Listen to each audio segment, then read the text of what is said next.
Hello friends, welcome to Honey GS classes.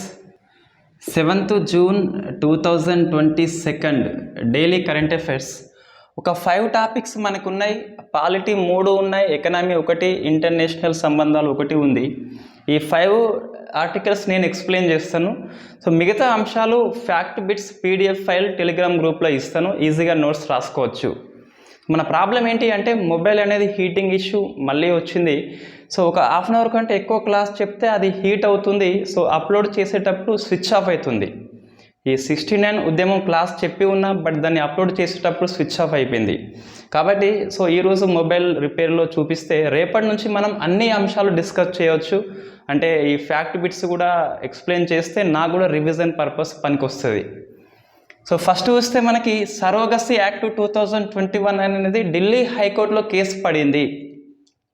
Single men single women ఇద్దరు కూడా ఢిల్లీ హైకోర్టుకు వెళ్ళి కేసు పడేస్తారు సరోగసీ 2021 యాక్ట్ మీద. సో చట్టంలో ఏమి ఉంది, వీళ్ళ వాదన ఏంటి, ఇండియాలో ఏ టైపు సరోగసీ యాక్ట్ అనేది అమల్లో ఉంది. Next, sex workers as a ప్రొఫెషన్గా సుప్రీంకోర్టు 142 ఆర్టికల్ ప్రకారం గుర్తించింది. సో 142 ఆర్టికల్ ప్రకారం గుర్తించింది. దీనికోసము ఈ చట్టం తయారు చేయాలి కాబట్టి మన central government justice Jeevan Reddy committee అని చెప్పేసి అపాయింట్మెంట్ చేస్తుంది. కమిటీ సిఫార్సు మేరకు చట్టం చేయాల్సి ఉంటుంది పార్లమెంట్లో బిల్లు ప్రవేశపెట్టి. ఏంటిది, ఇష్టపూర్వకమైన లైంగిక వృత్తి అనేది క్రిమినల్ కాదు అని చెప్పేసి సుప్రీంకోర్టు తీర్పు చెప్పింది. నెక్స్ట్, ఆపరేషన్ బ్లూ స్టార్ అని చెప్పేసి 1984 June 6th జరిగింది. సో 38 years అయిపోయినాయి. ఆ సందర్భంగా నిన్న పంజాబ్లో ఈ అకాలీ తఖ్త్ యొక్క అధ్యక్షుడు హర్ప్రీత్ సింగ్ ఆజాదీ పంజాబీ అని చెప్పేసి ఒక ర్యాలీ కండక్ట్ చేసి ఖలిస్తాన్ జిందాబాద్ లాంటి కాంట్రవర్షియల్ స్లోగన్ ఇస్తాడు. So what is operational blue star, Indira Gandhi హత్యకు ఎలా దారితీసింది, నెక్స్ట్ పరిణామాలు ఏంటి అని. ఎకనామీ చూస్తే స్టాగ్ఫ్లేషన్ వర్డ్ వార్తల్లో ఉంది. ఆర్బీఐ మాజీ గవర్నర్ రఘురామ్ రాజన్ నిన్న మాట్లాడుతూ రేపు జరగబోయే మానిటరీ పాలసీ కమిటీ మీటింగ్ ఏదైతే ఉందో దానిలో నిర్ణయాలు సరిగ్గా తీసుకోకుంటే ఇండియా కూడా క్రమంగా స్టాగ్ఫ్లేషన్ వైపు వెళ్తుంది అని చెప్పేసి చెప్పిండు. సో మనకి స్టాగ్ఫ్లేషన్ వర్డ్ అనేది కొత్త వర్డ్, ఇది నేర్చుకోవాల్సి ఉంటుంది. వాట్ ఈజ్ స్టాగ్ఫ్లేషన్ అని చెప్పేసి ఇంతకుముందు ఎప్పుడైనా వచ్చిందా. నెక్స్ట్, ఇంటర్నేషనల్ రిలేషన్స్లో బిమ్స్టెక్ అనేది June 6th 25 years అయిపోయింది. సిల్వర్ జూబ్లీ సెలబ్రేషన్స్ అనేది ఢాకాలో జరుగుతుంది. ఎందుకు ఢాకాలో, ఎందుకు ఢిల్లీ కాదు అని చెప్పేసి. సో బిమ్స్టెక్ యొక్క ఇంపార్టెన్స్ ఇండియా పాయింట్ ఆఫ్ వ్యూలో ఏంటి అని చెప్పేసి మనకి Group 1 మెయిన్స్ వస్తుంది, Group 2 SIలో కూడా వస్తుంది. ఒకసారి చూస్తే మనకి ఈ 5 questions కూడా మెయిన్స్లో వచ్చేందుకు కనీసం అర్హత ఉంది. కంపల్సరీ వస్తుంది అని కాదు, కానీ మేబీ పాసిబుల్. ఎందుకు అంటే సో మనకి సరోగసీ యాక్ట్ 2021 అనేది ఇటీవల చేసినారు, ప్లస్ మనకి Group 1 పేపర్ 5లో మెయిన్స్లో కూడా ఉంది. సో నెక్స్ట్, ఈ Group 2 SIలో సరోగసీ ఏ టైప్ది అమల్లో ఉంది, దాని యొక్క నిబంధన ఏంటి అని చెప్పేసి. నెక్స్ట్, ఈ సెక్స్ వర్కర్స్ అనేది దేని కిందకి వస్తుంది, సామాజిక సమస్యల కిందకి వస్తుంది. సోషల్ ఇష్యూస్ లేకుంటే మహిళా సమస్య అని చెప్పేసి మనకి సోషియాలజీలో వస్తుంది. ఆపరేషన్ బ్లూ స్టార్ అంటే ప్రాంతీయ ఉద్యమాలు అని చెప్పేసి సెపరేటిస్ట్ మూమెంట్ అని సోషియాలజీలో ఉంది, అందులో వస్తుంది. స్టాగ్ఫ్లేషన్ ఎకనామీలో ఉంది. బిమ్స్టెక్ అనేది Group 1 పేపర్ 1లో వస్తుంది. సో బిమ్స్టెక్ నేరుగా రాకుండా దీని యొక్క ఇంపార్టెన్స్ ఇండియా పాయింట్ ఆఫ్ వ్యూలో ఏంటి అని చెప్పేసి వస్తుంది. సో ఫస్ట్ చూస్తే మనకి సరోగసీ యాక్ట్ 2021. సో మనకు కొద్దిగా కొన్ని బేసిక్ వర్డ్స్ నేర్చుకోవాలండి. ఏంటి బేసిక్ వర్డ్స్ అంటే, ఫస్ట్ ఈ గమేట్స్ అంటే ఏంటి, గమేట్స్. సెకండ్ది, ఈ సరోగసీలో డిఫరెంట్ టైప్స్ ఉంటాయి. సో ఒకటి ఫస్ట్ చూస్తే ట్రెడిషనల్ సరోగసీ, జెస్టేషనల్ సరోగసీ. రెండింటికి డిఫరెన్స్ ఏంటి, దేని ఆధారంగా విభజన జరిగింది. మూడోది ఇంకో సరోగసీ టైప్ ఉంటుంది, సో ఆల్ట్రుస్టిక్ సరోగసీ లేదా కమర్షియల్ సరోగసీ.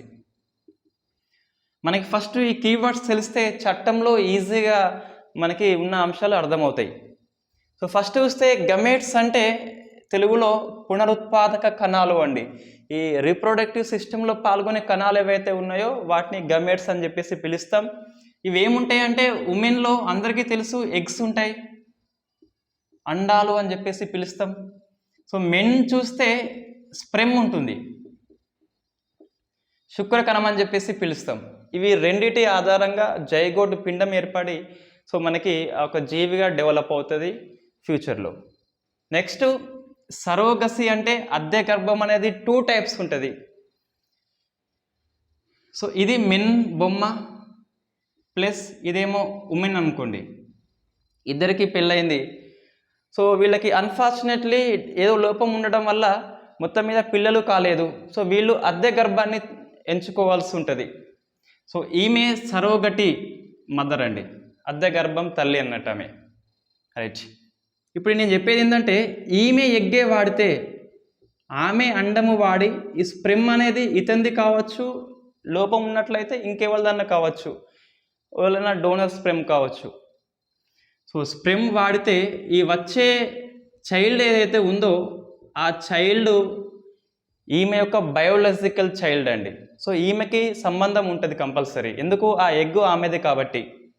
అటువంటి దాన్ని మనం ట్రెడిషనల్ సరోగసీ అంటాం. నెక్స్ట్ ఏంటంటే జెస్టేషనల్ సరోగసీ అంటే సేమ్ మళ్ళీ వీళ్ళే మళ్ళీ ఈమెనే, బట్ ఈమె ఎగ్గు కాకుండా ఎవరిదో ఎగ్గు ఎవరిదో స్ప్రెమ్ము ఇప్పుడు ఇంకో చైల్డ్ వచ్చింది. సో ఈ చైల్డ్ ఈమెకి బయోలాజికల్ చైల్డ్ కాదు. ఎవరి బయోలాజికల్ చైల్డ్ అంటే వీళ్ళకే అవుతుంది. జనరల్గా వాళ్ళ చైల్డ్ అన్నట్టు, బయోలాజికల్ అనద్దు, వీళ్ళ చైల్డ్. సో మనకి డిఫరెన్సెస్ ఏంటి అంటే ట్రెడిషనల్ సరోగస్కి జెస్టేషనల్ సరోగస్కి డిఫరెన్సెస్ దేని ఆధారంగా డివిజన్ అంటే ఎగ్ ఎవరిది అనే ఆధారంగా. సో ఇండియాలో ఏది అమల్లో ఉంది అంటే మనకి ట్రెడిషనల్ లేదు, జెస్టేషనల్ సరోగసీ అనేది అమల్లో ఉంది. సో ఇద్దరికి పెళ్ళి అయింది, 5 years అయిపోయింది, సర్టెన్ ఏజ్ ఉంది, అయినప్పటికీ పిల్లలు కాలేదు. సో వీళ్ళు సరోగసిని ఎంపిక చేసుకున్నప్పుడు ఈ ఎగ్ అనేది ఈమెది కావద్దు. సో మనకి సరోగటి మదర్ యొక్క లక్షణాలు కొన్ని ఉంటాయి, కండిషన్స్ ఉంటాయి. ఆ కండిషన్స్లో ఒకటి ఉంటుంది, సో ఆమె ఎట్టి స్థితిలో కూడా ఈ సరోగటి మదర్ అనేది తన గమేట్స్ని డొనేట్ చేయొద్దు. అది మనం మైండ్లో పెట్టుకోవాలి. సో నెక్స్ట్ ఇది క్లియర్ అండి. ఎగ్ ఆధారంగా 2 టైప్స్. ఇదేంటిదంటే మనీ కంపెన్సేషన్ ఆధారంగా నువ్వు కనుక కేవలము ఈ సరోగటి మదర్ యొక్క 9 monthsకి ఎంత డబ్బు అవుతుందో ఆ డబ్బు ఇస్తూ ఈమెకి ఇన్సూరెన్స్ కవరేజ్ చేస్తే అది అలిస్ట్రిక్ సరోగసీ అండి. అంటే పరోపకార అద్దె గర్భం అని చెప్పేసి పిలుస్తాం. ఎటువంటి మనీ ఆశించదు, నేరుగా వస్తు రూపంలో కానీ ఈ బహుమతి రూపంలో కానీ. సో కమర్షియల్ సరోగసీ అంటే డబ్బు ఇచ్చి అద్దె గర్భాన్ని కొనుక్కోవడము. సో ఇండియాలో ఇది కమర్షియల్ సరోగసీ అనేది బ్యాన్, 10 years జైలు శిక్ష, 10 lakhs వరకు ఫైన్ పడుతుంది, లేదా బోత్. సో ఇండియాలో ఏ టైప్ ఉంది అంటే జెస్టేషనల్ సరోగసీ ఉంది, ఎగ్గు ఈమెది కాదు, అలిస్ట్రిక్ సరోగసీ ఉంది, పరోపకారం మాత్రమే చేయాల్సి ఉంటుంది. సో ఫస్ట్ మనకు అవి కీవర్డ్.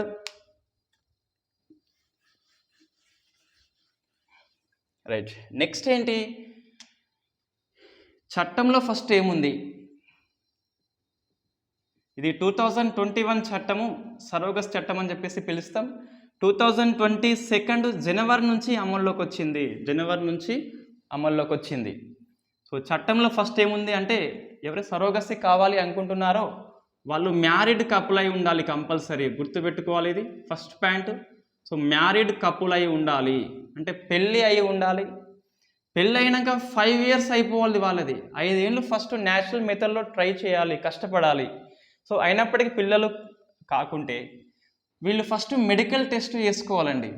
వీళ్ళకి ఒకరికి లేదా ఇద్దరికి, ఒకరికైనా పర్లేదు లేదా ఇద్దరికైనా పర్లేదు, ఇన్ఫెర్టిలిటీ ఇష్యూ వచ్చింది. సో ఇన్ఫెర్టిలిటీ ఇష్యూ అనేది ఉన్నదని చెప్పేసి డిస్ట్రిక్ట్ మెడికల్ బోర్డ్ అనే సర్టిఫికెట్ జారీ చేయాల్సి ఉంటుంది. మెడికల్ గ్రౌండ్ బేసిస్లో మాత్రం సరోగస్కి వెళ్ళాల్సి ఉంటుంది. అట్లా పెళ్ళైన వాళ్ళు, 5 years కష్టపడ్డ వాళ్ళు, ఇన్ఫెర్టిలిటీ ఇష్యూ ఉన్న వాళ్ళు మాత్రమే దీనికి ఎలిజిబుల్ అన్నట్టు. సో ఎలిజిబుల్ మనం అప్లై చేసుకోవాల్సి ఉంటుంది ఒకటి. సెకండ్, ఏజ్ కూడా ఉంది. అంటే ఈ పెళ్ళైన వాళ్ళకి ఒక ఏజ్ ఉంటుంది. సో మనం ఫస్ట్ మెన్ అండ్ ఉమెన్ చూస్తే అప్లై చేసుకోవాలంటే ఏజ్ కూడా అక్కడ ఇష్యూ ఉంది. సో 26 నుంచి 55 ఇయర్స్ వరకు ఉన్న మెన్ అప్లై చేయవచ్చు. ఉమెన్ అయితే 23 నుంచి 50 వరకు. సో ఈ వయసులో ఉండి 5 ఇయర్స్ పెళ్ళై ఉండి ఇన్ఫెర్టిలిటీ ఇష్యూ వస్తే yes, congratulation, you are eligible to surrogacy అని చెప్పేసి. సో నెక్స్ట్ ఇంకా సింగిల్ ఉమెన్కి ఛాన్స్ ఉందా అంటే, బట్ మ్యారీడ్ అయి ఉండాలి. So married single women. ఇంకా కండిషన్స్ ఉన్నాయి. సింగిల్ మెన్ అంటున్నామా, సింగిల్ ఉమెన్. సో పెళ్ళైపోవాలి, సింగిల్ ఉమెన్ అయి ఉండాలి. సో ఆమె చూస్తే ఇంకా ఆమె విడో అయి ఉండాలి, అంటే భర్త చనిపోయి ఉండాలి, ఇంకా లేకుంటే డైవర్స్డ్ అయి ఉండాలి. ఇక్కడ మనకి బిట్టు పడుతుందండి. ఏం బిట్టు వస్తుంది అంటే, జనరల్గా మనం క్వశ్చన్ అడగాలి అంటే, సింగిల్ ఉమెన్, ఆమె విడో లేదా డైవర్స్డ్ అంటున్నా, ఇవి రెండూ కాకుండా భర్త నుంచి దూరంగా ఉన్న ఒంటరి మహిళ, ఆమె నాట్ ఎలిజిబుల్. మళ్ళీ అయితే డైవర్స్ అన్న తీసుకొని ఉండాలి, విధవన్న అయి ఉండాలి కంపల్సరీ ఎలిజిబుల్ కావాలంటే. ఇవి మనకి 3 కండిషన్స్ అండి. నేను ఇంతకుముందు చెప్పిన మనకు అల్ట్రుస్టిక్ అనేది ఇండియాలో ఉన్నది, అండ్ ఏది ట్రెడిషనల్ అనేది లేదు. నెక్స్ట్ మనకి జెస్టేషనల్ ఉన్నది. ఓకే, ఇవి మనకి ఎలిజిబుల్. సో దీని ఆధారంగా కోర్టులో కేసు పడింది. సో కేసు యొక్క పిటిషనర్ వాదన ఏంటి? పిటిషనర్ వాదన ఏంటి అంటే, నెక్స్ట్ నేను సరోగటి మదర్ ఎవరు, సరోగటి చైల్డ్ అని చెప్పేసి చెప్పాలి. ఇది రైట్. ఫస్ట్ వాదన ఏంటి అంటే, వై మ్యారీడ్ కపుల్, వాళ్ళే ఎందుకు పెళ్ళి చేసుకున్న వాళ్ళు, నేనున్నా పెళ్ళి చేసుకోలేదు, నేను కాదు, పెళ్ళి ప్లస్ 3 చిల్డ్రన్స్ ఆల్రెడీ. ఇట్లా కాకుండా ఈయన ఏమంటాడు, నేను పెళ్ళి చేసుకోలేదు, నేను ఎందుకు ఎలిజిబుల్ కాదు అంటే ఏంటిది? సో మ్యారిటల్ స్టేటస్ పరంగా ఎందుకు నువ్వు డిస్క్రిమినేషన్ పాటిస్తున్నావు నా పట్ల అని చెప్పేసి కోర్టుకు పోయిండు ఈయనే. సో ఒకటి. మళ్ళీ ఇందులో కూడా పెళ్ళి అయింది 5 ఇయర్స్ కండిషన్ ఏంటి, 3-4 ఇయర్స్ ఎందుకు కాదని చెప్పేసి. ఫస్ట్ టెస్ట్ చేసుకున్నాం స్పెర్మ్ కౌంట్ అని చెప్పేసి, ఆ ఎగ్ ఓవరీ కండిషన్స్ అని చెప్పేసి. ఇన్ఫెర్టిలిటీ ఇష్యూ వచ్చింది, పిల్లలు కారని కన్ఫర్మ్ అయింది. ఈ 5 ఇయర్స్ వరకు మాకు మానసిక క్షోభ ఏంటి? సో ఇండియాలో, ఇండియా జనరల్గా ఏంటంటే, పెళ్ళైనాక శుభవార్త ఏది, గుడ్ న్యూస్ ఏది అని చెప్పేసి వాళ్ళు వెనక నుంచి ఈ వదినలు వాళ్ళంతా ఫోర్స్ చేస్తూ ఉంటారు జనరల్గా. అటువైపు బావ బామార్దులు ఉంటే వాళ్ళు కూడా ఫోర్స్ చేస్తూ ఉంటారు. పెళ్ళైన జంట ఫంక్షన్కి పోతే ఇంకా నాశనం, ఇంకా గుడ్ న్యూస్ లేదా అని చెప్పేసి. రైట్. నెక్స్ట్ ఏంటి అంటే, ఇక్కడ ఈ ఏజ్ అనేది ఇది మనం చెప్పేది 5 ఇయర్స్. ఇయర్స్ అనేది ఎందుకు, దేన్ని బేస్లో 5 ఇయర్స్ అని చెప్పినావు? ఫస్టే ఇన్ఫెర్టిలిటీ ఇష్యూ వస్తే నువ్వు ఏం చేస్తావు అని చెప్పేసి మంచి పాయింట్ లాగిండు మన వ్యక్తి. సెకండ్, ఈ సింగిల్ ఉమెన్ ఎవరైతే ఉన్నారో, సో నాకు పెళ్ళయింది, ఇక్కడ పెళ్ళయింది, నేను భర్తకి దూరంగా ఉంటున్నా, సో నాకు ఆర్టికల్ 21 ప్రకారం రీప్రొడక్షన్ నాకు కావాలి అని చెప్పేసి ఆమె కోర్టుకి వెళ్ళింది. సో నేను విడో కాదు, భర్త బతికే ఉన్నాడు, దూరంగా ఉన్నాడు, డైవర్స్డ్, విడాకులు తీసుకోలేదు, బట్ మేము దూరంగా ఉంటున్నాము, మా పిల్లలు కావాలని చెప్పేసి ఆమె కోర్టుకి వెళ్ళింది. సో సింగిల్ మెన్కి కూడా ఛాన్స్ లేదు ఇక్కడ, సింగిల్ ఉమెన్కి సింగిల్ ఉమెన్కి మ్యారీడ్ అయినప్పటికీ ఛాన్స్ లేదు. నెక్స్ట్ ఇంకెవరికి ఛాన్స్ లేదు అంటే, సో ఏజ్ పరంగా కూడా డిస్క్రిమినేషన్. 25 ఇయర్స్ ఉంటే నాట్ ఎలిజిబుల్, 26 ఉంటే మళ్ళీ ఎలిజిబుల్. దీనికి శాస్త్రీయ పరంగా దేని ఆధారంగా నువ్వు ఇట్లా ఏజ్ అనేది డిసైడ్ చేసినావు? సో ఏజ్ పరంగా డిస్క్రిమినేషన్ ఏంటిది? నెక్స్ట్ ఇక్కడ ఇది ఒకవేళ ఉమెన్ అయి ఉండి, విడో అయి ఉండి, డైవర్స్డ్ అయితే నువ్వు ఎలిజిబుల్. సింగిల్ మెన్ అయి ఉండి వాళ్ళ భార్య చనిపోతే నాట్ ఎలిజిబుల్. అంటే సెక్స్ పరంగా ఉమెన్ మెన్ మధ్య నువ్వు డిస్క్రిమినేషన్ క్రియేట్ చేస్తున్నావు. ఆర్టికల్ 15 వైలేట్ చేస్తుంది. లింగం పరంగా నువ్వు వివక్షత పాటిస్తున్నావు. అరే, భర్త చనిపోయిన భార్య ఎలిజిబుల్, భార్య చనిపోయిన భర్త ఏం చేయాలి ఒకడు అని చెప్పేసి అదొకటి. సో మనకి మెన్ వర్సెస్ ఉమెన్, మరి 2 ఉన్నాయండి ఇక్కడ. ఉమెన్ వర్సెస్ ఉమెన్ ఉన్నది, ఇద్దరు పెళ్ళైంది బట్ డైవర్స్డ్ విడో ఎలిజిబుల్, పెళ్ళైంది దూరంగా ఉంటుంది not eligible. Men and women, so భర్త చనిపోయిండు ఎలిజిబుల్, భార్య చనిపోయింది నాట్ ఎలిజిబుల్. ఎందుకు ఇది అని చెప్పేసి కోర్టులో కేసు. రైట్, మనం అంటే ఏంటి ఇప్పుడు మ్యారిటల్ స్టేటస్ పరంగా కేసు పడింది, ఏజ్ పరంగా పడింది, జెండర్ పరంగా కూడా పడింది. ఇంకా ఇది ఈ ఎల్జీబీటీ పీపుల్ ఎవరైతే ఉంటారో లెస్బియనియన్స్, గే, బైసెక్సువల్, ట్రాన్స్జెండర్స్ వాళ్ళకి ఈ చట్ట ప్రకారము సరోగసి పొందే అర్హత లేదు.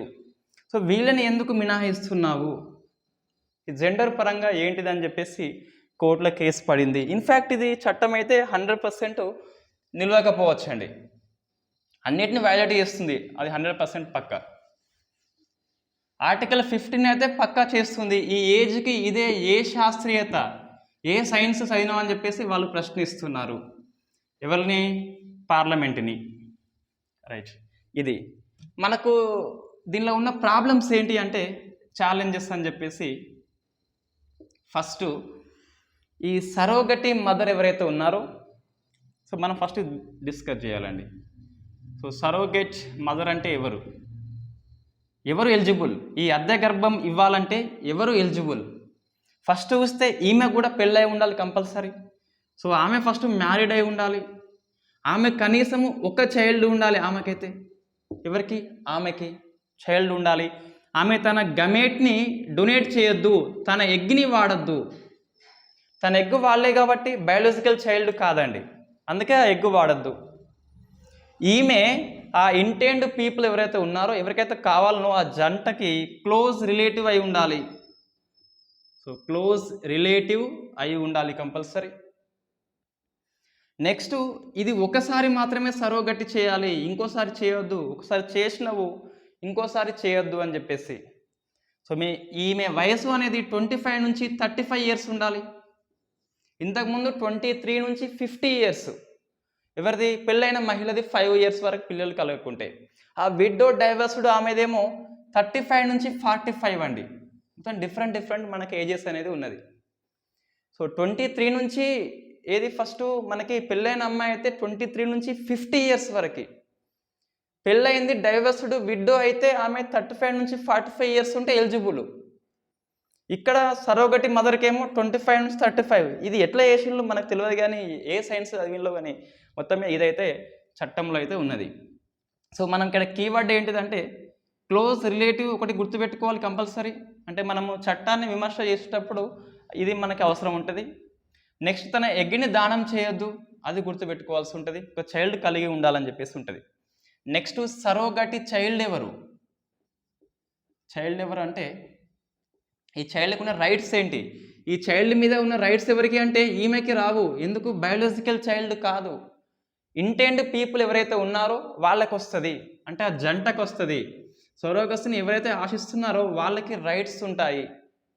నెక్స్ట్, ఇతనికి ఎప్పుడు పుట్టాలనో ఎప్పుడు పుట్టొద్దో అని రైట్స్ లేవు. సో బార్న్ టు రైట్ లేదు ఇక్కడ. ఒకవేళ అబార్షన్ చేసుకోవాలంటే ఈ సరోగటి మదర్ అంగీకరించాల్సి ఉంటుంది.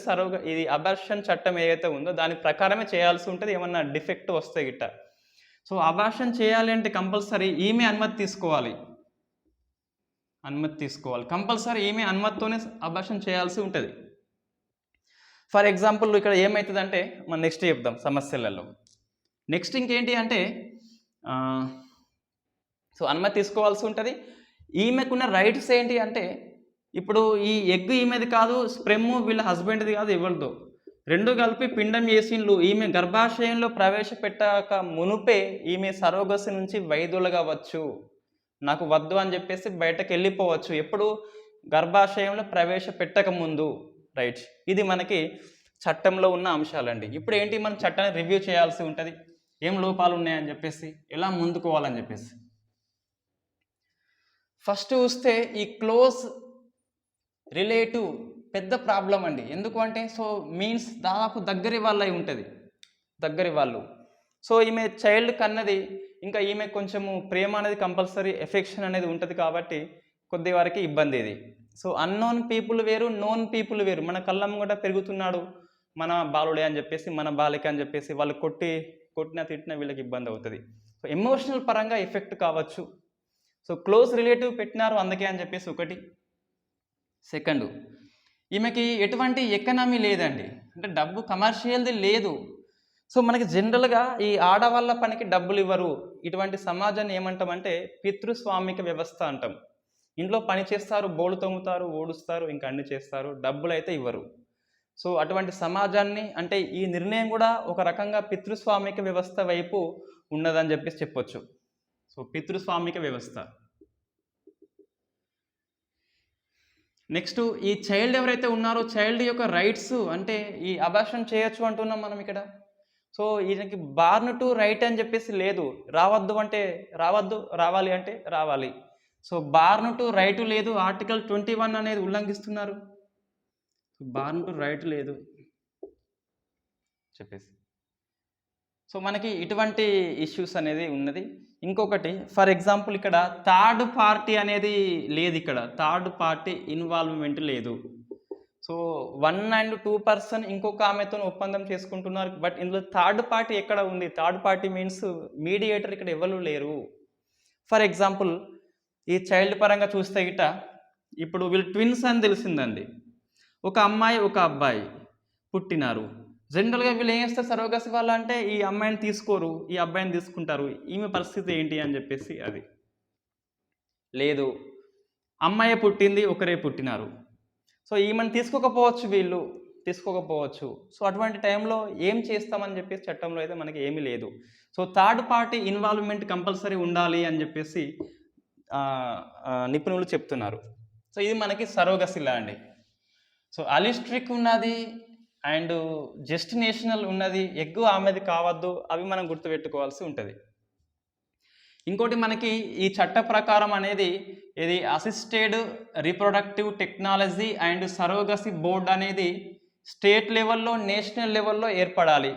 National assisted reproductive technology and surrogacy board అని చెప్పేసి నేషనల్ లెవెల్లో, స్టేట్ లెవెల్లో స్టేట్ సరోగసి బోర్డ్ అని చెప్పేసి ఏర్పడాలి. ఇది ఏం చేస్తుంది అంటే ఎప్పటికప్పుడు సెంట్రల్ గవర్నమెంట్ సలహాలు ఇస్తుంది, ఈ ఎస్ఎస్బిని ఇది పర్యవేక్షణ చేస్తుంది అని చెప్పేసి అందులో ఉంటుంది. ఇది మనకి సరోగసి గురించి. ఈ చట్టం ఏంటిదంటే అసిస్టెడ్ రీప్రొడక్టివ్ టెక్నాలజీ అంటే ఏంటిదంటే జనరల్గా ఈ ఐవీఎఫ్, ఐయుఐ లాంటివి ఉంటాయి కదా, సో అది అన్నట్టు. ఒక బ్యాంక్ ఉంటుందండి, ఈ ఏఆర్టీ బ్యాంక్ అని చెప్పేసి. ఇందులో ఈ స్ప్రెమ్ అండ్ ఎగ్స్ని కొన్ని రోజులు నిల్వ కూడా ఉంచుకోవచ్చు. ఒక మగ వ్యక్తి 21 years నుంచి 50 వయస్సు 55 వరకు ఉన్న మగ వ్యక్తి ఒకేసారి మాత్రమే స్ప్రెమ్ని డొనేట్ చేయాల్సి ఉంటుంది ఏఆర్టీ చట్టం ప్రకారం. రెండు ఉన్నాయి, సరోగసి యాక్ట్ ఉన్నది, ఏఆర్టీ చట్టం ఉన్నది. ఒక మహిళ 7 times తన ఎగ్స్ని దానం చేయవచ్చు, 7 times చేయవచ్చు. 25 నుంచి 35 ఏజ్ ఉన్న మహిళ 7 times చేయవచ్చు అండి. రైట్. ఈ సరోగటి మదర్ ఏజ్ కూడా 25 నుంచి 35. ఈ మదర్ ఏజ్ డిఫరెంట్ ఉంటుందండి. సరోగటి మదర్ ఏజ్ 25 నుంచి 35, widow and divorced women age 35 నుంచి 45. ఈ పెళ్ళైన అమ్మాయి అయితే 5 years అయిపోతే 23 నుంచి 50 years వరకు. అది సరోగస్లా దాదాపు క్లియర్ అయి డౌట్స్ అది ఇంకేమీ ఉండవు దీని మీద. నెక్స్ట్ మనకి ఈ Jeevan Reddy committee. So justice Jeevan Reddy committee మనకి ఈ మహిళల సమస్య మీద ఎక్కువసార్లు ఈ కమిటీ వస్తుందండి. సో నిర్భయ చట్టం కూడా ఇతను ఉషా మెహ్రా కమిషన్ ఉంటుంది, జస్టిస్ జీవన్ రెడ్డి కమిటీ కూడా ఉంటుంది మనకి. నిర్భయ చట్టం ప్రకారం ఇది ఉంటుంది.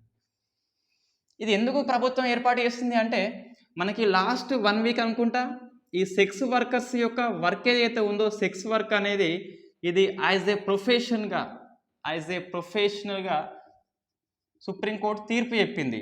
ఈ Buddhadev Karmakar versus state of West Bengal కేసులో 2011 కేసు అది. సో మనకి తీర్పు చెప్పింది. ఈ తీర్పుని అమలు చేయాలని చెప్పేసి సెంట్రల్ గవర్నమెంట్ అనేది జీవన్ రెడ్డి కమిటీ నియమించింది. జీవన్ రెడ్డి కమిటీ సిఫార్సు మేరకు పార్లమెంట్లో బిల్లు ప్రవేశపెట్టి చట్టంగా మార్చాల్సి ఉంటుంది. రైట్. ఒకసారి మనం ఇది సుప్రీంకోర్టు తీర్పు చూస్తే ఏంటిది, 2011లో సుప్రీంకోర్టు ఒక ప్యానెల్ అనేది నియమిస్తుంది, కమిటీ అనుకోండి. ఈ సెక్స్ వర్కర్స్ యొక్క సమస్యల మీద కమిటీ నియమిస్తుంది. ప్రదీప్ ఘోష్ అని చెప్పేసి కమిటీ పేరు, అది ఇది గుర్తుపెట్టుకోవాలి. So Pradeep Ghosh committee. ఈ కమిటీ సిఫార్సు మేరకి 142 ఆర్టికల్ను ఉపయోగించుకొని, 142 ఆర్టికల్ అంటే ఒక విషయంలో సంపూర్ణ న్యాయం అవసరం ఉందని భావిస్తే సుప్రీంకోర్టుకి అన్లిమిటెడ్ పవర్స్ వస్తాయి. ఆ పవర్స్ను ఉపయోగించుకొని 142 ఆర్టికల్ ప్రకారము ఎప్పుడైతే లెజిస్లేచర్ కానీ ఎగ్జిక్యూటివ్ బాడీని స్పందించలేదో, చట్టము చేయలేదో, సుప్రీంకోర్టే చట్టం చేస్తుంది. అటువంటి ఆర్టికల్ 142 ఆర్టికల్. ఇప్పుడు పార్లమెంటు చట్టము చేయాల్సిన పార్లమెంటు స్తబ్దతగా ఉన్నప్పుడు 142 ఆర్టికల్ ఉపయోగించి చట్టము చేస్తుంది. దీన్ని జ్యుడిషియల్ లెజిస్లేచర్ అని చెప్పేసి పిలుస్తాం. రైట్. దీని ప్రకారం కొన్ని పాయింట్స్ చెప్పిందండి. ఏం పాయింట్స్ చెప్పిందంటే, ఫస్ట్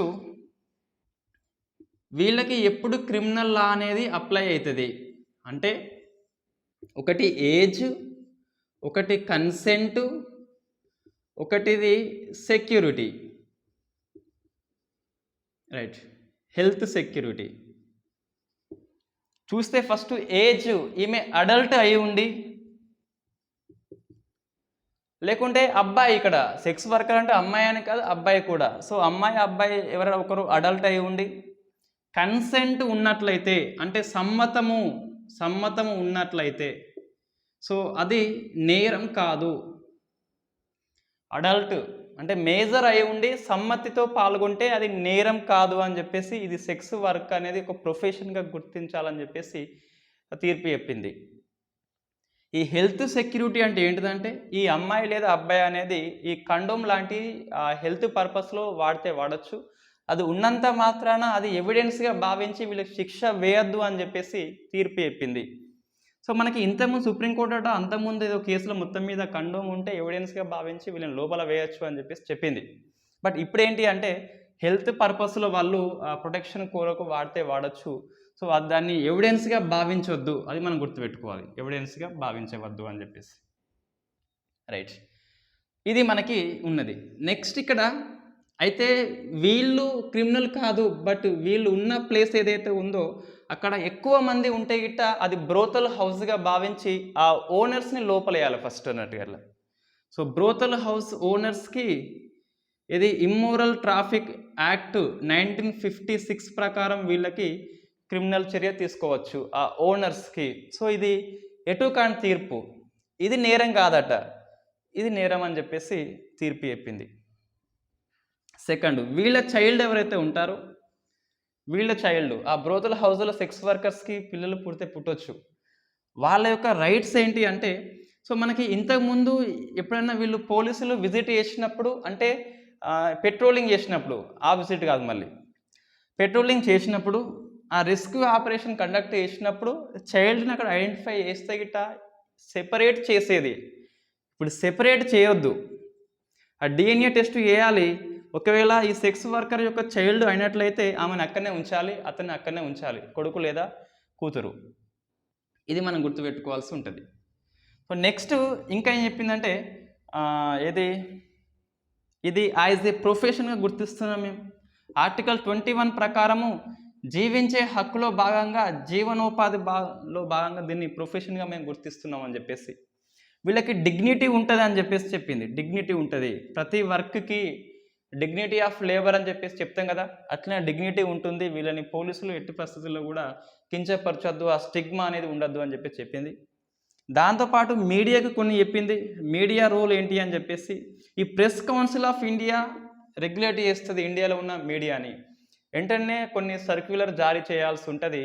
వీళ్ళు ఈ ఫొటోస్ తీయడం కానీ వీడియోస్ తీయడం కానీ చేసి వాళ్ళ టీవీలో పొద్దున్న దాకా వేయద్దు అని చెప్పేసి చెప్పింది. అంటే ఫొటోస్ వాళ్ళ యొక్క ఐడెంటిటీ అనేది చూపెట్టద్దు అని చెప్పేసి చెప్పింది. ఈ విధంగా కొన్ని తీర్పు చెప్పింది. మనకు మొత్తం మీద జీవన్ రెడ్డి కమిటీ, ఆ ప్రదీప్ ఘోష్ కమిటీ ఆధారంగా సుప్రీంకోర్టు తీర్పు ఆధారంగా చట్టం కోసము జీవన్ రెడ్డి కమిటీ, అలా మనం గుర్తుపెట్టుకోవాల్సి ఉంటుంది.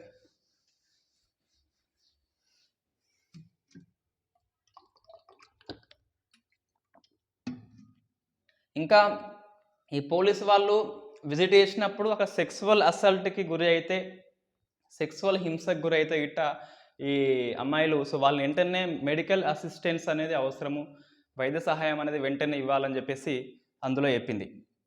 సో నెక్స్ట్ మనకి ఆపరేషన్ బ్లూ స్టార్. ఏంటి ఆపరేషన్ బ్లూ స్టార్ అంటే, నిన్న 1984 జూన్ 6న ఇది పూర్తయిపోతుంది. జూన్ 3 నుంచి ఏమో స్టార్ట్ అవుతుంది. సో నిన్నటికి 38 ఇయర్స్ అయిపోయినాయి కాబట్టి ఇప్పుడు మనకి వార్తల్లో ఉంది. దీంతో పాటు ఈ అకల్ తఖ్త్ యొక్క అధ్యక్షుడు ఈ హరిప్రీత్ సింగ్ అండి. ఈ హరిప్రీత్ సింగ్ నిన్న ఆజాదీ పంజాబీ అని చెప్పేసి ఆజాదీ పంజాబ్ కొరకు ఒక ఆజాదీ మార్చ్ అనేది కండక్ట్ చేస్తాడు. ఖలిస్తాన్ జిందాబాద్ అని చెప్పేసి ఆ స్లోగన్స్ ఇచ్చుకుంటా. సో ఖలిస్తాన్ అనే కాన్సెప్ట్ వాస్తవంగా సెపరేట్ దేశం అని చెప్పేసి, కాబట్టి ఇది ఉగ్రవాదం కిందికి వస్తుంది జనరల్గా. సో లోపల వేసి పడేయాలా. పంజాబ్ పోలీసు వాళ్ళు ఎఫ్ఐఆర్ అయితే దాన్ని నమోదు చేసిండ్రు. రైట్, మనకు ఇది కరెంట్ అఫైర్స్ అండి. ఈ అకల్ తఖ్త్ అధ్యక్షుడు హరప్రీత్ ఈ ఆజాదీ మార్చ్ అని చెప్పేసి కండక్ట్ చేసి ఖలిస్తాన్ జిందాబాద్ లాంటి కాంట్రవర్సియల్ స్లోగన్స్ అనేది ఇచ్చినాడు. సో అది మనం గుర్తుపెట్టుకోవాలి. ఇది ఏంటి అంటే, మనకి ఒక్కోసారి జిఎస్లో వెళ్తే జనరల్గా మనకి 1947 ఆగస్టు 15న మనకి ఇండిపెండెంట్ వచ్చింది. సో అప్పటి నుంచి ఈ పంజాబ్ని మేము వేరు అవుతామని చెప్పేసి కొద్దిగా ధర్నాలు చేస్తుంది. అంటే పంజాబ్ హర్యానా కలిసి ఉండే సెపరేట్ స్టేట్ కావాలని చెప్పేసి చేసింది. ఈ 1966లో పంజాబ్ నుంచి హర్యానా విడిపోయింది. లాస్ట్కి అయితే ఒప్పుకున్నారు. రైట్, ఈ శిరోమణి అకాలీ దళ్ అని చెప్పేసి ఒక రాజకీయ పార్టీ అండి. శిరోమణి అకాలీ దళ్ 1972 ఎలక్షన్స్ అనుకుంటా, 71 ఎలక్షన్స్ మొత్తం మీద అప్పుడు ఇది ఓడిపోతుంది. నెక్స్ట్ 1973లో ఈ ఇయర్ గుర్తుపెట్టుకోవాలి కంపల్సరీ. సో ఆనంద్పూర్ తీర్మానము. సో ఆనంద్ సాహెబ్ పూర్ అంటారు, ఆనంద్పూర్ అంటారు. పట్టణం పంజాబ్లో పట్టణం ఉంటుంది. ఆనంద్ సాహెబ్ తీర్మానం అని చెప్పేసి పిలుస్తాం. ఈ ఆనంద్పూర్లో తీర్మానం ఏంటి అంటే బోల్ బాలా. సో ఈ బోల్ బాలా వర్డ్ గుర్తుపెట్టుకోవాలంటే మనం గ్రూప్ 2 రాస్తే సోషియాలజీలో వస్తుంది. బోల్ బాలా అని చెప్పేసి ప్రాంతీయ ఉద్యమాలు మనకు టాపిక్ ఉన్నది, సెపరేటిస్ట్ మూవ్మెంట్ అని చెప్పేసి. అందులో ఖలిస్తానీ ఉగ్రవాదం అని చెప్పేసి ఒకానొక చాప్టర్ కాశ్మీర్ది ఉంటుంది, ఈ ఖలిస్తాన్ది ఉంటుంది. ఈ తెలంగాణది ప్రాంతీయవాదం వేరు. మరి మనదేంటిది ఏపీ నుంచి విడిపోవడము, అది తెలంగాణ ప్రాంతీయవాదం. అది ఒక రాష్ట్రం నుంచి ఇంకో రాష్ట్రం ఏర్పాటు చేయడము. ఈ ఖలిస్తాన్ది వేరు. మళ్ళీ ఖలిస్తాన్ అంటే ఏంటిది, దేశం నుంచి కొత్త దేశం ఏర్పాటు, కొత్త రాష్ట్రం ఏర్పాటు, రెండు సేమ్ కాదు. ఆజాదీ కాశ్మీర్ కొద్ది వరకు, ఆజాదీ పంజాబ్ కొద్ది వరకు లింక్ ఉంది, కొద్ది వరకు. తెలంగాణకి ఇది సేమ్ కాదు. రైట్, బోల్ బాలా అంటే సిక్కుల ప్రాబల్యము, సిక్కులనే ఎక్కువ రైట్స్ ఇవ్వాలి, కేంద్రం కంటే రాష్ట్రానికి ఎక్కువ రైట్స్ ఉండాలని చెప్పేసి శిరోమణి అకాలీ దళ్ తీర్మానం చేస్తుంది. ఆనంద్పూర్ సాహెబ్ అంటారు దాన్ని. సో మనకి ఈ తీర్మానంలో ఖలిస్తాన్ ఏర్పాటు లేదు, సిక్కిస్తాన్ ఏర్పాటు లేదు. ఎంతవరకు ఇది ఏమంటుంది, కేంద్రం నుంచి రాష్ట్రాలకు ఎక్కువ పవర్స్ ఇవ్వాలి, సిక్కు ప్రాబల్యం ఎక్కువ ఉండాలి, బోల్ బాలా అని చెప్పేసి అంటుంది. బట్ ఇది క్రమంగా 1980స్లో ఒక వ్యక్తి వస్తాడు, జర్నైల్ సింగ్ భింద్రన్వాలా. సో జనరల్ సింగ్ భింద్రన్వాలా ఈయన ఒక నామ్దారి అండి. మనకి ఈ సిక్కు మత సంస్కరణ ఉద్యమాల్లో వస్తుంది. మనకి యూపీఎస్ ఫిలిమ్స్ బిట్ అండి ఇది, ఎప్పుడో ఇయర్ మొత్తం మీద. భింద్రన్వాలా ఇతను నామ్దారి ఉద్యమానికి హెడ్ అండి. అంటే ఇతని వాళ్ళ నాన్న ఎవరు అంటే రామ్ సింగ్ అని చెప్పేసి ఉంటాడు. సో ఈ రామ్ సింగ్ ఫ్యామిలీ ఈ భింద్రన్వాలా నామ్దారి ఉద్యమము. ఇంకోటి ఉంటుంది నిరంకారి అని చెప్పేసి, ఇదేమో దయాల్ సింగ్ ఏమంటాడు అంటే ఈ దేవునికి రూపం లేదు అని చెప్పేసి నిరంకారి అంటాడు. లేదు దేవునికి రూపం ఉందని చెప్పేసి రామ్ సింగ్ అంటాడు. ఈ రామ్ సింగ్ యొక్క స్థాపన నామ్దారి. సో రామనామము, రామకోటి అంటాం కదా, రామనామము అట్లా గుర్తుపెట్టుకోవచ్చు. నిరంకారి అంటే దేవుడు లేదు, మరి ఏమి ఉంది అంటే దయ్యము ఉంది అని చెప్పేసి దయాల్ సింగ్. దేవునికి రూపం లేదు, దయ్యానికి రూపం లేదు. రామనామము, రామకోటి అట్లా మనం ఈజీగా గుర్తుపెట్టుకోవచ్చు. ఏంటి ఇవి రెండు, సిక్కులో రెండు రకాల మత ఉద్యమాలు. దేవునికి రూపాన్ని ఆపాదిస్తారు. రామ్ సింగ్ నామ్దారిలో దేవునికి రూపం లేదని చెప్పింది నిరంకారి దయాల్ సింగ్, ఇతను నామ్ధారి అండి.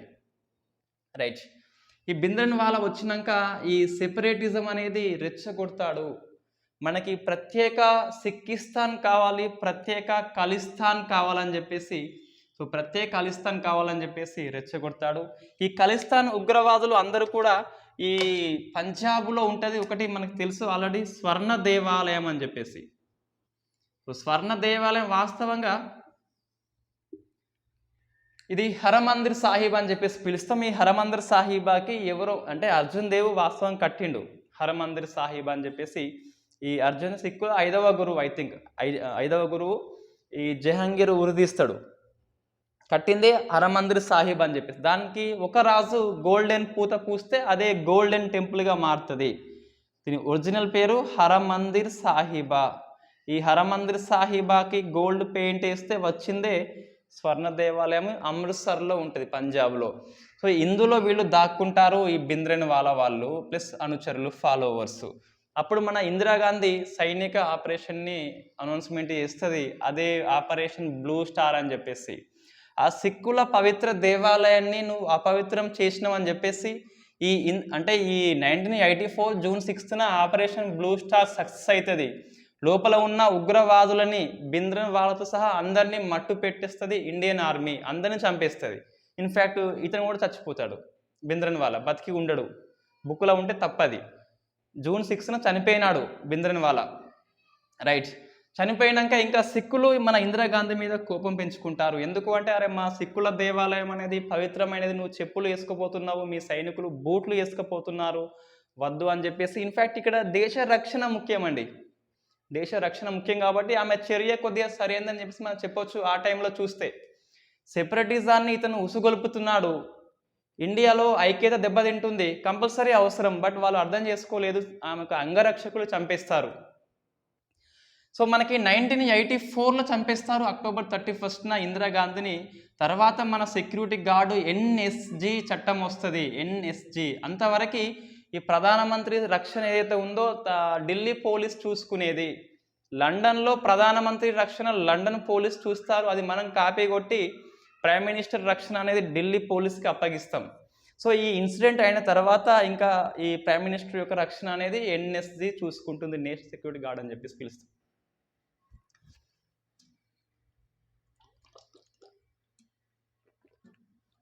సో నేషనల్ సెక్యూరిటీ గార్డ్ అని చెప్పేసి దాన్ని పిలుస్తాం.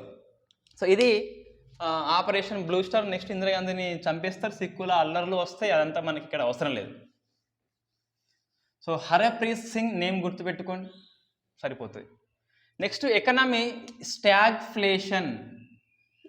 సో స్టాగ్ఫ్లేషన్ అంటే ఇది ఎందుకు వార్తల్లో ఉంది అంటే, మనకి రేపు మానిటరీ పాలసీ కమిటీ మీటింగ్ నిర్ణయాలు వస్తాయి కాబట్టి నిర్ణయాలు కఠినంగా తీసుకోండి, మీరు ప్రభుత్వానికి తలొగ్గద్దు, రెపో రేట్ పెంచేయండి అని చెప్పేసి మన రఘురామ్ రాజన్ ఈ స్టాగ్ఫ్లేషన్ మాట వాడిండు. సో మనకి స్టాగ్ఫ్లేషన్ అంటే ఏంటిదంటే దీనిలో 2 అర్థాలు ఉన్నాయి, stagnation and inflation. Stagnation means స్తబ్దత. స్తబ్దత అంటే జీడిపి గ్రోత్ రేట్ అనేది, ఆర్థిక వృద్ధి రేటు అనేది మందగించటము, తక్కువ కావడము. ఇన్ఫ్లేషన్ మీన్స్ ద్రవ్యోల్బణము,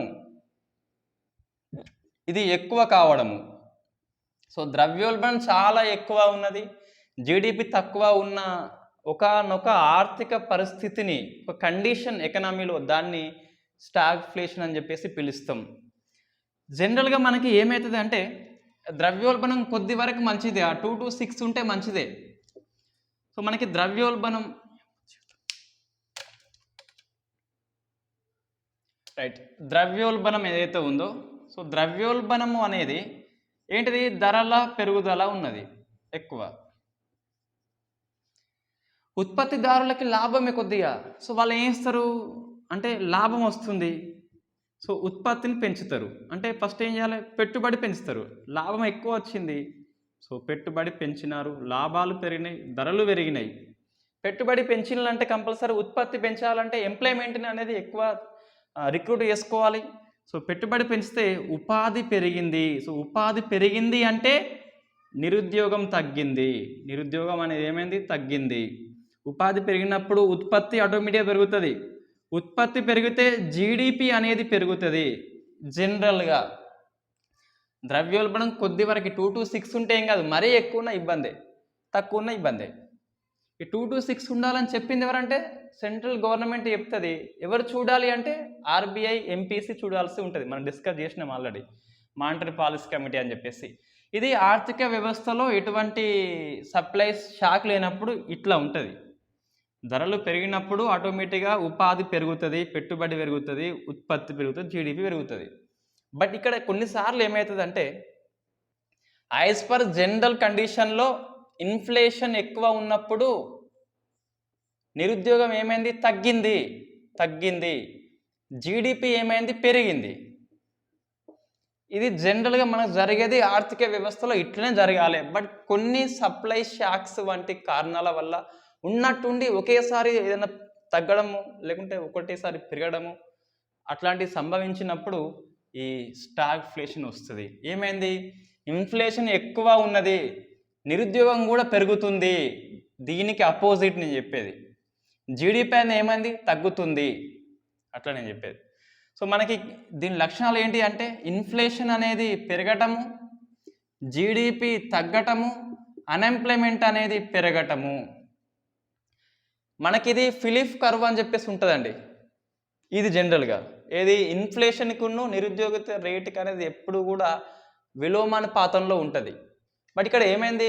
ఇది పెరిగింది. సో ఈ ఫిలిప్ కర్వ్కి వ్యతిరేకమే స్టాగ్ఫ్లేషన్. మనకి మంచిదా అంటే స్టాగ్ఫ్లేషన్ మంచిది కాదు. జనరల్గా ఆర్థిక వ్యవస్థలో జీడిపి తక్కువ ఉంది, ఆర్థిక వ్యవస్థ మందగమనంలో ఉంది. దానికి బూస్ట్ ఇవ్వాలంటే ఏం చేయాలి? పెట్టుబడులు పెంచాలి. పెట్టుబడులు పెంచాలంటే ఏం చేయాలి? లోన్లు ఎక్కువ ఇవ్వాలి. సో లోన్లు ఎక్కువ ఇవ్వాలంటే ఆర్బీఐ వడ్డీ రేటు తగ్గించాలి. ప్రభుత్వం కూడా కొద్దిగా లోన్ల వైపు తన యొక్క కోశ విధానాన్ని మార్చుకోవాలి. తక్కువ ఉంది, లోన్స్ ఎక్కువ ఇచ్చిండ్రు, పెట్టుబడి పెట్టినారు, ఇంకా రేటు పెరుగుతుంది. ఆల్రెడీ ద్రవ్యోల్బణం హైలో ఉంది కాబట్టి సో స్టాగ్ఫ్లేషన్ వల్ల ఆర్థిక వ్యవస్థ అనేది కుంటుపడుతుంది. కాబట్టి అటువంటి ఆర్థిక పరిస్థితి ఇండియాకి మంచిది కాదు. కాబట్టి స్టాగ్ఫ్లేషన్ రావద్దు అంటే మీరు కఠిన నిర్ణయాలు తీసుకోవాలని చెప్తాడు. ఏంటిది స్టాగ్ఫ్లేషన్? సింపుల్ చెప్పాలంటే ఇన్ఫ్లేషన్ ఎక్కువ ఉంది, అన్ఎంప్లాయ్మెంట్ ఎక్కువ ఉంది, జీడిపి తగ్గింది. మరి ఇండియా అటువైపు పయనిస్తుందంటే కొద్ది వరకు స్టార్టింగ్లో ఉన్నది. మనకి 2021-22 ఇయర్లో ఏమైంది అంటే ఈ 4th క్వార్టర్లో జనవరి నుంచి మార్చ్ క్వార్టర్లో 4.1 వచ్చింది జీడిపి గ్రోత్ రేటు. మిగతా 3 క్వార్టర్స్తో పోల్చితే తగ్గింది. మొత్తం మీద 8.7 వచ్చింది. మనం మొన్న ఆల్రెడీ డిస్కస్ చేసినాం ఆల్రెడీ. బట్ 4th క్వార్టర్లో బాగా తగ్గింది. ఇదే టైంలో జీడిపి తగ్గింది, అన్ఎంప్లాయ్మెంట్ పెరిగింది, ఇన్ఫ్లేషన్ అయితే ఇంకా పైకి అక్కడ దాకా పోయింది. ఇంకా చాలా 15.08 WPI, CPI 7.79 ఏప్రిల్ మాసంలో అది అత్యధికంగా నమోదైంది. సో ఇన్ఫ్లేషన్ పెరిగింది, జీడిపి తగ్గింది, అన్ఎంప్లాయ్మెంట్ పెరుగుతుంది. కాబట్టి స్టాగ్ఫ్లేషన్ రావచ్చు, అటువైపు వెళ్తున్నాం. కాబట్టి వెళ్ళొద్దు అంటే ఇండియా ప్రభుత్వము అండ్ ఆర్బీఐ కలిసికట్టుగా నిర్ణయం తీసుకోవాలని చెప్పేసి ప్రముఖ ఆర్థికవేత్త రఘురామ్ రాజన్ వ్యాఖ్యానిస్తాడు. మన రఘురామ్ రాజన్ నోట్ల రద్దు చేసినప్పుడు తీవ్రంగా వ్యతిరేకిస్తాడు, చాలా గట్టిగా. ఎందుకు అంటే అరే దీనివల్ల ఉపయోగం లేదురా అని చెప్తాడు. ఎందుకు? నువ్వేమంటున్నావు? బ్లాక్ మనీ తగ్గేందుకు అన్నావు, ఇంకేమన్నావు? నకిలీ నోట్లు చెలామణి తగ్గేందుకు అన్నావు. మొన్న ఆర్బీఐ యాన్యువల్ రిపోర్ట్ 2021-22 ప్రకారము నకిలీ నోట్ల చెలామణి పెరిగింది. కాబట్టి నోట్ల రద్దు అనేది విఫల చర్యగా మనం చెప్పొచ్చు. రైట్, ఇది నెక్స్ట్ మనకి ఇది డిస్కస్ చేసినామండి ఆల్రెడీ, బిమ్స్టెక్ అని చెప్పేసి, Bay of Bengal initiative for multi sectoral technology of economic cooperation అని చెప్పేసి. ఇది ఇండియా అనుకుంటే ఇది బంగాళాఖాతం, దీని చుట్టూ ఉన్న దేశాలు ఉంటాయి కదా, ఇది Sri Lanka, so Nepal, Bhutan, Myanmar, Thailand. So ఇవి దేశాలు ఏవైతే ఉన్నాయో ఇవి దేశాలు అండ్ బంగ్లాదేశ్ కూడా ఉన్నాయి, బంగ్లాదేశ్ కూడా ఉంటుంది. రైట్, ఇవన్నీ ఒక కూటమిగా ఏర్పడ్డాయి బంగాళాఖాతంలో. మనకి ఇటీవల 1997 జూన్ 6న ఇది ఏర్పడిందండి. సో 25 ఇయర్స్ అనేది అయిపోయింది, సెలబ్రేషన్స్ షురూ అయినాయి ఢాకాలో. ఎందుకంటే బిమ్స్టెక్ అంటూ ఏర్పడింది కానీ దీనికి ఒక చార్టర్ ఒప్పందం లేదు, ఎటువంటి నియమాలు లేవు, దీనికి సచివాలయం లేకుండే. మనకి 5th సమ్మిట్ శ్రీలంకలోని కొలంబోలో జరిగింది లాస్ట్ మార్చి లేదా ఏప్రిల్లో. ఫిఫ్త్ సమ్మిట్ జరిగింది. ఈ సమ్మిట్లో ఒక చార్టర్ ఒప్పందాన్ని సైన్ చేసుకునే దాని ప్రకారము ఎవ్రీ 2 ఇయర్స్కి ఒకసారి సమ్మిట్ కండక్ట్ చేసుకోవాలి. సో మనకి ఫిఫ్త్ సమ్మిట్లో ఏంటిదంటే ఒకటేమో చార్టర్ ఒప్పందము సంతకాలు అయిపోయినాయి 7 దేశాలే, Bhutan, Bangladesh, India, Myanmar, Nepal, Sri Lanka, Thailand. ఇది జూన్ 6న థాయిలాండ్లోని బ్యాంకాక్లో ఏర్పడింది కాబట్టి దీన్ని బ్యాంకాక్ డిక్లరేషన్ అని చెప్పేసి పిలుస్తాం. ఏషియన్ దేశాలు కూడా బ్యాంకాక్లో ఏర్పడ్డాయి, ఇవి కూడా బ్యాంకాక్లో ఏర్పడింది. సో ఇది మనకి చార్టర్ ఒప్పందం చేసుకున్నాయి. 2 ఏళ్లకు ఒకసారి మీటింగ్ పెట్టుకోవాలని చెప్పేసి 7 పిల్లర్స్ అనేవి ఏర్పాటు చేసుకున్నారు. అందులో ఇండియాకి ఒక పని అప్పగించారు. ఇండియా పని సెక్యూరిటీ అండ్ ఎనర్జీ అని చెప్పేసి మనం డిస్కస్ చేసినాం ఆల్రెడీ. ఈ సచివాలయానికి $1 మిలియన్ అనేది ఇండియా డొనేట్ చేస్తుంది. సచివాలయం ఎక్కడన్నా అంటే నిన్న చెప్పినారు ఢాకా అని చెప్పేసి, ఇండోర్ దీనికి లేదు ఇప్పుడు. ఢాకా సచివాలయం వచ్చేసి ఢాకాలో బంగ్లాదేశ్లో ఏర్పాటు చేస్తున్నారు. రైట్, ఇది మనకి దీని థీమ్ ఏంటి అంటే ఏముంటుంది, ఈ ప్రాస్పరస్ ఎకనమీ, ఆర్థిక సుసంపన్నం అండ్ హెల్తీ పీపుల్, ఆరోగ్యకరమైన ప్రజలు అని చెప్పేసి, రెసిలెంట్ రీజియన్ అని చెప్పేసి ఆ 3 కలిసి దీని థీమ్గా పెట్టుకున్నాం. మనం డిస్కస్ చేసినాం అంతా. రైట్, ఇది మరి ఇండియా పాయింట్ ఆఫ్ వ్యూలో ఇది ఎట్లా ఇంపార్టెంట్ మనకి ప్రశ్న వస్తుంది. ఇండియా పాయింట్ ఆఫ్ వ్యూ చూస్తే ఇండియాలో ఒక 3 పాలసీ ఉన్నాయి. ఆ 3 పాలసీ దృష్ట్యా మనం అధ్యయనం చేయాల్సి ఉంటుంది. ఒకటి, ఇండియా యొక్క ఫస్ట్ పాలసీ ఏంటంటే 2014 నుంచి మోడీ ప్రధాని అయినాక నైబర్హుడ్ ఫస్ట్ పాలసీ అంటున్నాం. అంటే భారత్కి సరిహద్దున్న దేశాలకి మొదటి ప్రాధాన్యం అని చెప్పేసి ఒక పాలసీ. ఎస్, ఇవన్నీ భారత్ పక్కపొంటి ఉంటాయి కాబట్టి ఈ పాలసీకి దేశాల సంబంధాలు అత్యవసరం కాబట్టి ఈ పాలసీని, ఈ సంబంధాలు బలోపేతం చేస్తాయని చెప్పాలి మనం. సో నైబర్హుడ్ ఫస్ట్ పాలసీ పరంగా ఈ సమ్మిట్ అనేది, ఈ కూటమి మనకి అత్యవసరము. సెకండ్, ఇంకొకటి యాక్ట్ ఈస్ట్ పాలసీ ఉంటుందండి.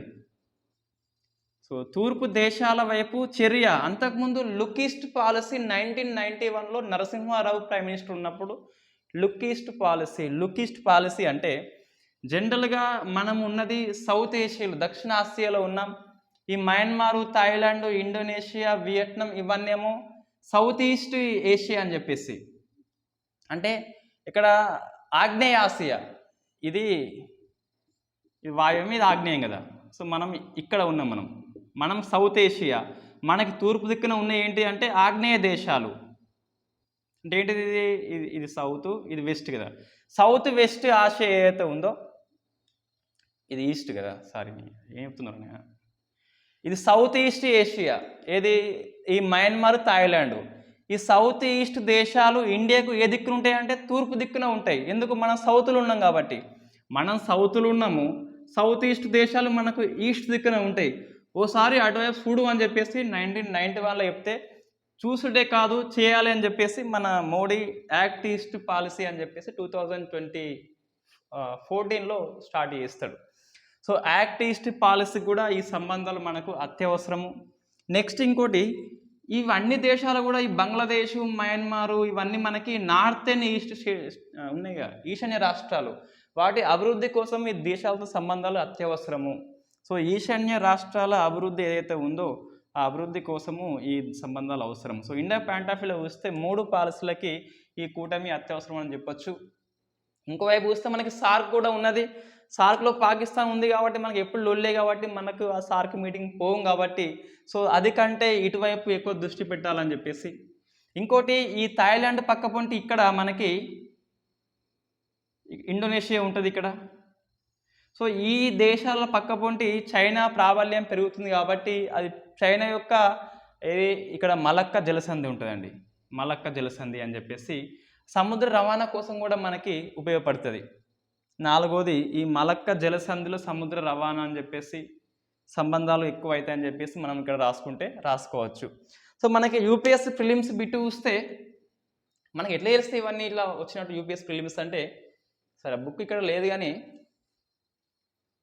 ఓకే, మనకి ఈ విజేత కాంపిటీషన్లో వచ్చిన బుక్ ఏంటి అంటే సివిల్స్ ప్రిలిమ్స్ గత డిసెంబర్లో ఎప్పుడో వచ్చింది. మొత్తం మీద ఈ 2021 నుంచి 1974 వరకు జరిగిన సివిల్స్ ప్రిలిమ్స్ పేపర్స్ అన్నీ కూడా ఒక బుక్లో ఉన్నాయండి, తెలుగులో ఉన్నాయి, మనకి ఇబ్బంది కాకుండా. సో అప్పుడు మనకు చూస్తే ప్రశ్న కూడా వచ్చింది ఏంటిదంటే, ఈ బిమ్స్టెక్ అనేది వేటిని కలుపుతుందంటే, చూస్తే దేన్ని, సో ఇక్కడ పటం మళ్ళీ ఇస్తే,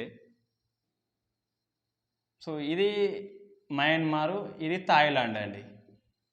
ఈ మీద ఉన్నాయన్నీ ఏంటి, మామూలుగా బంగ్లాదేశ్, ఇక్కడ భూటాన్, ఇక్కడ నేపాల్ కదా, శ్రీలంక ఇది, సరే ఇది ఇండియా, మొత్తం మీద 7 కంట్రీస్ ఉన్నాయి కదా. సో ఇది సౌత్ ఈస్ట్, ఇది దక్షిణ, ఇదేమో సౌత్ ఏషియా. ఈ సౌత్ ఏషియాకి సౌత్ ఈస్ట్కి మధ్య లింక్ పెట్టింది ఏంటిదంటే బిమ్స్టెక్ అండి.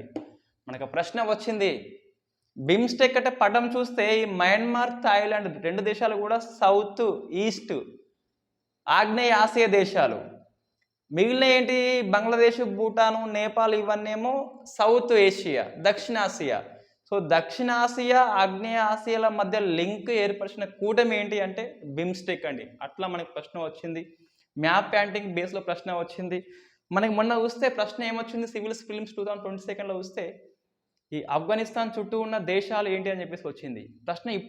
వస్తాయి గిట్ట దాన్ని చూస్తే మన గ్రూప్ 1 పేపర్ సెట్టింగ్ ఉక్రెయిన్ చుట్టూ ఏమున్నాయి వస్తుంది, మనం వాళ్ళు పటం వేసి చెప్పిన ఉక్రెయిన్ అని చెప్పేసి. సో అది అయిపోయినాయి అన్ని. Thank you very much.